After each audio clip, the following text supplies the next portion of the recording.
Hello everyone. मेरा नाम है सप्तर्षि चौधरी। मैंने अपनी अंडर ग्रेजुएशन की है सेंट ज़ेवियर्स कॉलेज कोलकाता से। हालांकि मैं हूँ गोलाघाट आसाम से। इस साल मैंने आईआईटी जैम की एग्ज़ाम दी एमएस में, यानी कि मैथमेटिकल स्टैटिस्टिक्स की पेपर में। ये मेरा सेकंड अटेम्प्ट था। मैंने लास्ट ईयर फर्स्ट अटेम्प्ट में 102 रैंक किया था विद अ स्कोर ऑफ 35.33, और इस साल जो कि मेरा सेकंड अटेम्प्ट है मैंने रैंक की है 1717 विद अ स्कोर ऑफ 46। मैं जैम एग्ज़ाम के बारे में कुछ लाइंस बोल देता हूँ कि क्या है ये एग्ज़ाम, किस चीज़ के लिए है।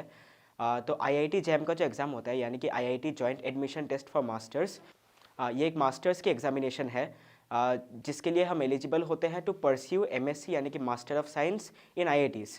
जिस पेपर में मैंने जैम का एग्जामिनेशन दिया उस पेपर का नाम है एमएस मैथमेटिकल स्टैटिस्टिक्स, और इससे 3 आईआईटीज़ में एडमिशन होते हैं। लास्ट ईयर तक 2 आईआईटीज़ में एडमिशन होते थे, आईआईटी बॉम्बे और आईआईटी कानपुर। इस साल एक और आईआईटी इसमें ऐड हुआ है, वो है आईआईटी तिरुपति। 3 आईआईटीज़ में एडमिशन होते हैं और एक एनआईटी में। फर्स्ट है आईआईटी बॉम्बे। आईआईटी बॉम्बे में एलिजिबिलिटी क्राइटेरिया थोड़ा डिफरेंट है। आईआईटी कानपुर का जो एलिजिबिलिटी क्राइटेरिया है उसमें हम बीएससी यानी बैचलर्स किसी भी डिग्री में कर सकते हैं, ज्योग्राफी, फिजिक्स, हिस्ट्री, केमिस्ट्री किसी में भी। और अगर हमारे पास ग्रेजुएशन सर्टिफिकेट है तो हम आईआईटी कानपुर में, अगर हम एक सर्टेन रैंक लाएं तो हम आईआईटी कानपुर में एलिजिबल है एडमिशन के लिए। और तीसरा है आईआईटी तिरुपति। उसका भी एलिजिबिलिटी क्राइटेरिया कानपुर की तरह ही है। इसमें नंबर ऑफ सीट्स कम है क्योंकि ये इस साल जस्ट इंट्रोड्यूस हुआ है। और फोर्थ है एनआईटी त्रिची। सपोज किसी का तीनों आईआईटीज़ में नहीं हुआ है तो एनआईटी त्रिची एक बहुत अच्छा ऑप्शन है। एनआईटी त्रिची का एमएससी स्टैटिस्टिक्स में नहीं है, इन तीनों आईआईटीज़ का एमएससी स्टैटिस्टिक्स में है। लास्ट ईयर तक बॉम्बे का MSc applied statistics and informatics में था, लेकिन इस साल वो भी चेंज होकर एमएससी स्टैटिस्टिक्स हो रहा है। और एनआईटी त्रिची का जो डिग्री है वो है एमएससी इन कंप्यूटर साइंस। वो भी काफ़ी अच्छा डिग्री है। नंबर ऑफ सीट्स अराउंड 30 है आई थिंक। और सपोज किसी का, जैसे मैंने कहा, किसी का अगर अच्छा रैंक नहीं आया ताकि वो तीनों आईआईटीज़ में एडमिशन ना ले सके तो वो एनआईटी त्रिची में without any second third admission ले सकता है। तो ये है जैम के बारे में। अभी मैं जैम के पेपर के बारे में कुछ बोलना चाहता हूँ। जैम का पेपर डिफरेंट सेक्शंस में डिवाइडेड होता है। टोटल मार्क्स है 100 और इसमें थ्री डिफरेंट सेक्शंस है। The first section A is MCQ, section B is MSQ and section C is NAT. Section A जो है एमसीक्यू, मल्टीपल चॉइस क्वेश्चंस, उसमें टोटल 30 क्वेश्चंस है। फर्स्ट 10 क्वेश्चंस कैरी करते हैं 1 मार्क और उसमें नेगेटिव मार्किंग है -1/3, यानी कि for every question which has 4 options एक ऑप्शन करेक्ट है। और सपोज कोई स्टूडेंट अगर गलत ऑप्शन टिक कर देता है, यानी गलत ऑप्शन क्लिक कर देता है तो उसका -1/3 हो जाएगा। बाकी जो 20 क्वेश्चंस है 11 से 30 लेकर, वो 20 क्वेश्चंस कैरी करते हैं 2 मार्क्स, लेकिन अगर उसमें गलत मार्किंग हो जाए तो -2/3 हो जाएगा। सेकेंड सेक्शन इज एमएसक्यू, यानी कि मल्टीपल सिलेक्ट क्वेश्चंस। एमएसक्यू का फॉर्मेट ये है कि एवरी क्वेश्चन, उसमें 10 क्वेश्चंस है और एवरी क्वेश्चन कैरीज 2 मार्क्स। उसमें अगर गलत किसी ने कोई ऑप्शन मार्क कर दिया तो नेगेटिव मार्किंग नहीं होगी, लेकिन इसमें पार्शियल मार्किंग भी नहीं है। सपोज कोई क्वेश्चन है, उसके 4 ऑप्शन है ABCD और AC ऑप्शन करेक्ट है, किसी ने अगर सिर्फ A टिक किया और C किसी रीज़न के लिए टिक नहीं हुआ तो फिर पार्शियल मार्किंग नहीं मिलेगी, उसके लिए स्टूडेंट को 0 मार्क्स अवॉर्ड होंगे। सेक्शन सी है एनएटी, इसमें 20 क्वेश्चंस है।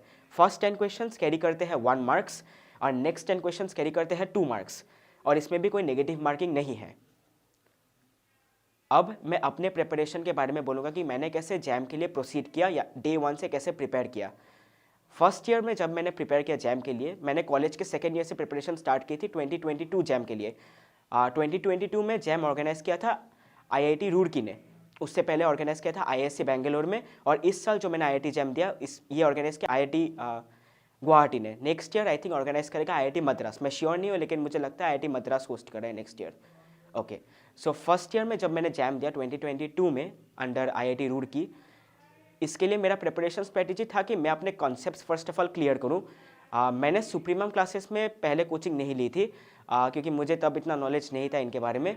मैंने इनकी कोचिंग ली मेरे ड्रॉप ईयर में, मैंने कंप्लीटली ड्रॉप भी नहीं दिया था, मैं उसके बारे में थोड़ी देर बाद में डिस्कस करूँगा। फर्स्ट ईयर में जब मैंने प्रिपरेशन की थी तो मेरा स्ट्रेटेजी यही था कि मैं अपने कॉन्सेप्ट्स क्लियर करूँ, मेरे जो बेस हैं उनको क्लियर करूँ, and rather than going into the examination first. उसके लिए मैं एक बार बोल देता हूँ कि जैम का पेपर जो है एमएस का, उसके डिफरेंट डिविजन्स क्या है। तो बेसिकली जब जो पूरा पेपर है 100 मार्क्स का वो 2 पार्ट में डिवाइडेड है। 70% इसमें स्टैटिस्टिक्स है और 30% मैथमेटिक्स अप्रॉक्सीमेटली। जो मैथमेटिक्स का सिलेबस है उसमें ये टॉपिक्स मेनली है, linear algebra, sequence and series, differential calculus, integral calculus. और जो स्टैटिस्टिक्स का पोर्शन है जो कि 70% पेपर को कवर करता है, उसके डिफरेंट पोर्शंस है, basic probability, Bayes theorem etcetera, standard distribution, multivariate distribution, statistical inference, large sample theory जो इंक्लूडेड है उसमें, टेस्टिंग ऑफ हाइपोथेसिस एट्सेट्रा। ये मेन टॉपिक्स है इसमें। अगर हम under graduation point of view से देखें तो ये सारे टॉपिक्स मोर और लेस हर इंस्टीट्यूट में कवर हो जाते हैं बीएससी में। यानी अगर आपका कोई डिग्री है बीएससी स्टैटिस्टिक्स में तो ये पूरा सिलेबस आप वेल वर्स्ड हो by the end of 5th semester, क्योंकि कुछ इंस्टीट्यूशन में कुछ पोर्शन है जो 6th सेमेस्टर में भी कवर होते हैं, लेकिन most of the institutions 5th semester में पूरा सिलेबस कवर कर देते हैं जैम का। तो अगर आप कॉलेज के साथ साथ ही पढ़ते रहो तो फिर आप एक कोचिंग साइड बाय साइड ले सकते हैं आपके फर्स्ट अटेम्प्ट के लिए, just to get to know कि पेपर का पैटर्न कैसा है और मॉक क्वेश्चंस कैसे मैं अटेम्प्ट कर सकता हूँ। तो मेरा स्ट्रेटेजी बेसिकली यही था, जैसे मैंने कहा कि फर्स्ट ऑफ ऑल मैं बेस अपना क्लियर करूँ, और इसके लिए मैंने ये बुक्स मेनली फॉलो किए थे। स्टैटिस्टिक्स के लिए मैंने रोहातगी साले का बुक फॉलो किया था, कैसला बर्जर फॉलो किया था, और FMS यानी फंडामेंटल ऑफ मैथमेटिकल स्टैटिस्टिक्स, ये गुप्ता कपूर का एक बुक है। ये बहुत अच्छा बुक है अगर आपका ऑलरेडी एक बेस है और आप जस्ट एग्जाम के लिए अच्छी तरह प्रिपेयर करना चाहते हैं तो ये बुक आप फॉलो कर सकते हैं। और अगर आप बेस क्लियर करना चाहते हैं तो मैंने जो 2 बुक्स रेकमेंड किए वो बुक्स मैंने फॉलो किए थे। और मैथमेटिक्स पोर्शन के लिए मैंने SK मापा के कुछ बुक्स फॉलो किए थे। मैंने रियल एनालिसिस फॉलो किया था, लीनियर अलजेब्रा का बुक फॉलो किया था, क्लासिकल अलजेब्रा, ये सब मैंने SK मापा से फॉलो किया था। और ये सब बेस क्लियर करने के लिए, किसी भी एंट्रेंस में बेस क्लियर करना बहुत ज़रूरी होता है, क्योंकि सिर्फ न्यूमेरिकल सॉल्व करने से आप टू सम एक्सटेंट कुछ मार्क्स ला सकते हैं, लेकिन अगर आपका बेस क्लियर हो तो पेपर का पैटर्न या फिर डिफ़िकल्टी लेवल कुछ भी हो तो आप क्लियर कर सकते हो। अब स्पेसिफिक एग्जाम प्रिपरेशन के लिए मॉक टेस्ट देना बहुत ज़रूरी है। मैंने यही गलती की थी कि मैंने फर्स्ट ईयर में जब मेरा क्लियर नहीं हुआ था, मेरा यही मिस्टेक था कि मैंने प्रॉपर मॉक टेस्ट सीरीज़ के लिए अप्लाई नहीं किया था। मैंने एक दूसरे कोचिंग में मॉक टेस्ट सीरीज़ के लिए अप्लाई किया था जिसका डिफ़िकल्टी लेवल थोड़ा हाई था। मैं ये नहीं कह रहा हूँ कि उसका लेवल जैम से अलग था, लेकिन आई थिंक मैं मेंशन नहीं करूँगा कौन से इंस्टीट्यूट से मैंने किया था, लेकिन उसका डिफ़िकल्टी लेवल बहुत हाई था जो जैम के लिए रिकमेंडेड नहीं है। जैम का पैटर्न थोड़ा डिफरेंट है, थोड़ा स्मार्ट वर्क लगता है इसमें rather than complete hard work obviously लगता है, लेकिन अगर थोड़ा स्ट्रैटेजिकली इसके लिए प्रिपेयर कर सकते हैं तो जैम क्लियर हो जाता है। तो मैं अपने मिस्टेक्स के बारे में मेनली बोलूँगा अभी कि मैंने क्या क्या मिस्टेक्स किए मेरे फर्स्ट ईयर में। The first mistake I did was that मैंने जो कहा, मैंने प्रॉपर मॉक टेस्ट सीरीज़ के लिए अप्लाई नहीं किया था, जिसके वजह से एग्ज़ाम प्रिपरेशन उतना सही नहीं हुआ मेरा। सेकेंडली, एग्जामिनेशन के 1-2 दिन पहले मैंने अच्छी तरह रिवीजन नहीं किया, क्योंकि कॉलेज के काफ़ी काम आ गए थे उस समय। तो मैंने एक दो हफ्ते पहले मैंने थोड़ा प्रिपरेशन अपना नीचे कर दिया, जिसके वजह से आई थिंक एग्जामिनेशन काफ़ी इफेक्ट हुआ। थर्डली, जिन्होंने 2022 में जैम का पेपर देखा होगा, जो IIT रुड़की ने ऑर्गेनाइज किया, वो पेपर काफ़ी डिफरेंट था प्रीवियस ईयर पेपर्स के कंपैरिजन में। पेपर काफ़ी न्यूमेरिकल था, जो बेसिक प्रोबेबिलिटी के क्वेश्चंस थे वो काफ़ी डिफ़िकल्ट थे। तो मेरी यही गलती थी कि मैं काफ़ी इंटिमिडेट हो गया क्वेश्चंस को देख के पहले से। तो उन क्वेश्चंस को देख के मैं इंटिमिडेट हो गया, फिर मैं थोड़ा घबरा गया कि अब प्रोसीड कैसे करूं, क्योंकि मैंने प्रिपरेशन की है, अगर मैंने ये क्रैक नहीं किया तो मेरा 1 साल ऐसे वेस्ट होगा। ये सब थॉट्स मेरे दिमाग में एग्जामिनेशन सेंटर में आ गए। ये बहुत बड़ी गलती की मैंने, जो किसी भी स्टूडेंट को ये गलती रिपीट नहीं करनी चाहिए। तो इसी वजह से मेरा रिजल्ट काफ़ी अनसेटिस्फैक्टरी था और मेरा फर्स्ट ईयर में जैम क्लियर नहीं हुआ। नेक्स्ट, मैंने कंप्लीट ड्रॉप नहीं दिया। मेरा प्लान था कि मैं मास्टर्स किसी और इंस्टीट्यूट में कंटिन्यू करूँगा फर्स्ट ईयर में, सपोज किसी भी इंस्टीट्यूट में मेरा हो जाए, और फिर साइड बाय साइड मैं जैम का प्रिपरेशन अच्छी तरह करूँगा। तो मैंने 2 और एंट्रेंसेस दिए थे। मैंने CUET का एंट्रेंस दिया था जिसमें मुझे BHU मिल गया था, और मैंने फिर DUET का एंट्रेंस दिया जिसमें मुझे दिल्ली यूनिवर्सिटी मिल गया। मैंने ISI का भी एंट्रेंस लास्ट ईयर दिया था जिसमें मेरे अच्छे रैंक आए थे, लेकिन क्वालिफाई नहीं किया था to get a seat, because 23 seats रहते हैं आई थिंक अनरिजर्व्ड में, तो मेरा रैंक आया था 34। तो DU में मैंने एडमिशन ले ली फर्स्ट ईयर में। मेरा प्लान यही था कि मैं DU में एडमिशन, जब मैं DU के एडमिशन के 3-4 महीने पहले ही मैंने सुप्रीमम क्लासेस ज्वाइन किए। मेरा प्लान ऑफ एक्शन यही था कि मैं मॉक टेस्ट यहाँ डेडिकेटेडली दूंगा, और जो मॉक टेस्ट के डिस्कशंस हैं वो मैं हर डिस्कशन क्लास अटेंड करूँगा, ताकि मेरे जो कॉन्सेप्ट्स मेरे ऑलरेडी क्लियर थे, लेकिन एक एग्ज़ाम प्रिपरेशन स्ट्रैटेजी मुझे जाननी थी, अच्छी तरह प्रिपेयर करनी थी खुद को कि मैं ये एग्ज़ाम अच्छी तरह दे सकूँ फिर से। तो मैंने प्रिपरेशन मेरी चल रही थी, लेकिन स्पेसिफिकली जैम के लिए फिर से प्रिपरेशन मैंने स्टार्ट की अराउंड अगस्त सितंबर के अराउंड 2022 में। तो मैंने सुप्रीमम क्लासेस के जो मॉक टेस्ट थे मैंने वो रेगुलरली दिए तब से। जो भी मॉक टेस्ट थे, कुछ मॉक टेस्ट थे जो हाफ लेंथ मॉक टेस्ट थे, कुछ फुल लेंथ मॉक टेस्ट थे, मैंने वो सभी दिए। मैंने टू बी ऑनेस्ट मैंने एक मॉक टेस्ट भी स्किप नहीं किया। कभी कभी ऐसा हो जाता था कि जब मैं DU के एडमिशन के लिए गया तो मेरे एक दो मॉक टेस्ट पोस्टपोन हो गए मेरे खुद के लिए। तो मेरा प्लान यही था कि अगर कुछ मॉक टेस्ट मेरे टाइम पे ना भी हो सके तो मैं उनको बाद में कंटिन्यूसली 1-2 दिन में दे दूंगा मॉक टेस्ट। तो by the end of December 2022 मैंने काफ़ी मॉक टेस्ट ऑलरेडी दे दिए थे और मैं कॉन्फिडेंट था कि ठीक है इस बार प्रिपरेशन अच्छा है फॉर 2023 जैम। 2023 जैम का था कि ये IIT गुवाहाटी ऑर्गेनाइज कर रहा है, और IIT गुवाहाटी ने लास्ट ऑर्गेनाइज किया था जैम 2015 में, जिसका paper according to me one of the best JAM papers है क्वालिटी वाइज और क्वेश्चन वाइज। तो मैं ऑप्टिमिस्टिक था कि पेपर क्वालिटी काफ़ी अच्छा होगा गुवाहाटी का इन कंपेयर टू 2022 का पेपर भी बहुत अच्छा था, लेकिन आई थिंक कुछ क्वेश्चंस ऐसे थे जो कुछ ज़्यादा ही डिफिकल्ट हो गए थे स्टूडेंट्स के लिए। तो मैं ऑप्टिमिस्टिक था कि एटलीस्ट ऐसे क्वेश्चंस अगर आ भी जाए 2023 में, तो मेरा स्ट्रेटेजी था कि मैं उन क्वेश्चंस को पहले से स्किप कर दूंगा। जैसे शशि सर ने ये भी बोला था कि अगर बेसिक प्रोबेबिलिटी के क्वेश्चंस आ जाए तो उनको देखना भी नहीं है उनकी तरफ, जस्ट उनको स्किप करना है। तो मैं जो भी मॉक टेस्ट दे रहा था उनमें बेसिक प्रोबेबिलिटी अगर कुछ क्वेश्चंस आ भी जाए तो मैं उनको जस्ट स्किप कर देता था, वो जितने भी ईजी हो या फिर जितने भी डिफिकल्ट हो। तो ये मेरा स्ट्रैटेजी था गोइंग फॉरवर्ड फॉर 2023 जैम। अब रिगार्डिंग कैसे मैं कुछ क्वेश्चंस का अटेम्प्ट करूंगा, मेरा हर मॉक टेस्ट में मेरा यही स्ट्रैटेजी था कि फर्स्ट ऑफ ऑल मैं सेक्शन ए से स्टार्ट करूंगा जो है MCQ, उसमें 1 मार्क 2 मार्क्स वो मैं कंप्लीट करूंगा। Then I would proceed to section C NAT। इसका यही रीज़न है कि MSQ का एक बड़ा डिसएडवांटेज है कि इसमें पार्शियल मार्किंग नहीं है। As a result of that, जैसे मैंने कहा कि सपोज किसी क्वेश्चन का अगर करेक्ट आंसर से ABC और गलती से सपोज मैंने C ऑप्शन मार्क नहीं किया तो मुझे पार्शियल मार्किंग नहीं मिलेगी because I have marked the other 2 options. तो इसमें टाइम भी बहुत कंज्यूम हो जाता है, तो वो टाइम भी वेस्ट हो जाता है। ये सब काफ़ी डिसएडवांटेजेस है MSQ को पहले अटेम्प्ट करने के लिए। तो इसलिए मेरा प्लान था कि I would go for MCQ first then NAT में भी मेरा स्ट्रैटेजी यही था। ये शशि सर ने ही कहा था मुझे कि एक्चुअली मुझे नहीं, सभी स्टूडेंट्स को उन्होंने ये कहा था कि NAT में भी go for the 2 markers first. जो 51 से 60 मार्क्स क्वेश्चंस हैं उनके वो 2 मार्क्स कैरी करते हैं और कंपेरेटिवली ईजियर है सॉल्व करने के लिए डिस्पाइट कैरिंग हाई मार्क्स। तो I would proceed them and then I would go with the 1 marker questions in NAT। और इसके बाद लास्ट में अगर अच्छा खासा टाइम बच जाए तो instead of going for the questions जो मैंने स्किप कर दिए थे कि मैं सोच रहा था कि ये बाद में अटेम्प्ट करूँगा, वो सब भी मैं कर लूँ और उसके बाद MSQ अटेम्प्ट करूँ। मेरा एक और स्ट्रैटेजी था जो मैं अभी बोलना चाहता हूँ, वो मेरा खुद का एक स्ट्रैटेजी था कि मैं एवरी 10 क्वेश्चंस को हाफ एन आवर टाइम दूँ। तो अगर मैं एवरी 10 क्वेश्चंस यानी टोटल 6 सेट्स ऑफ 10 क्वेश्चंस होते हैं जैम में, अगर मैं एवरी क्वेश्चन को हाफ एन आवर टाइम भी दूँ तो 180 मिनट्स यानी 3 आवर्स कवर हो जाते हैं। तो यही मेरा स्ट्रैटेजी था। हर मॉक टेस्ट में मैंने यही स्ट्रैटेजी फॉलो किया। मेरा यही प्लान था कि मैं स्ट्रैटेजी अपना चेंज ना करूँ। तो ये काफ़ी बेनिफिशियल था इस साल कि मैंने स्ट्रैटेजीज चेंज नहीं की। मैंने जितने भी मॉक टेस्ट दिए 15-20 जितने भी मॉक टेस्ट दिए, मैंने हर मॉक टेस्ट में सेम स्ट्रैटेजी फॉलो की।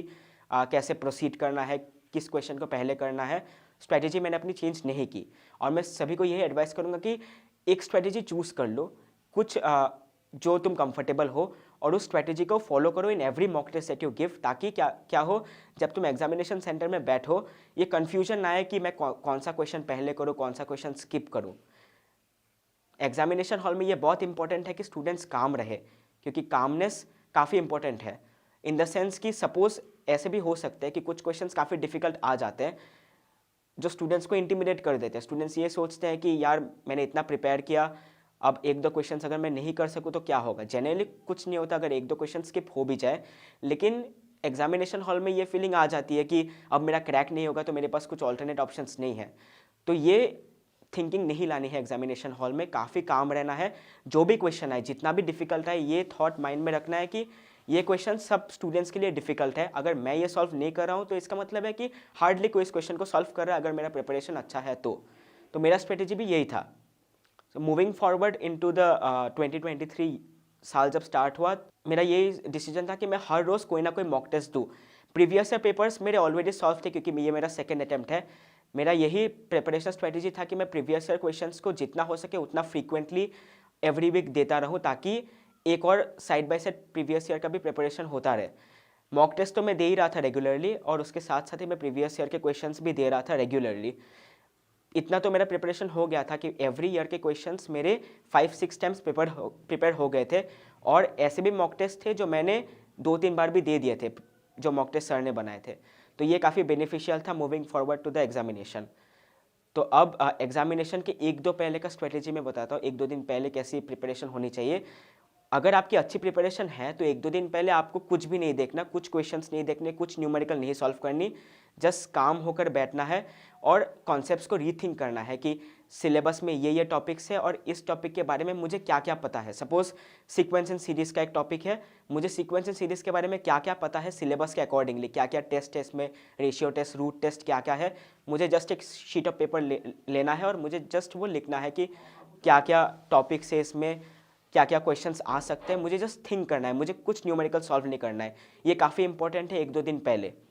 मुझे भी पहले लगा था कि यार 1-2 दिन पहले तो और सॉल्व करना चाहिए, लेकिन ये एक्चुअली डिसएडवांटेजेस हो जाता है, क्योंकि क्या होता है कभी कभी 1-2 न्यूमेरिकल्स एक्स्ट्रा सॉल्व करने के चक्कर में कुछ न्यूमेरिकल्स आ जाते हैं जो हमें नहीं आते, और फिर हम डरने लगते हैं कि 2 दिन बाद तो एग्जाम है और मुझे ये न्यूमेरिकल नहीं आता, मैं क्या क्लियर कर पाऊंगा एग्जाम। तो ये बहुत बड़ा डिसएडवांटेज हो जाता है।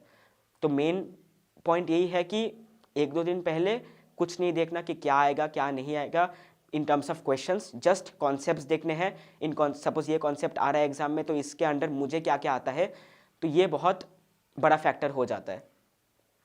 तो यही है।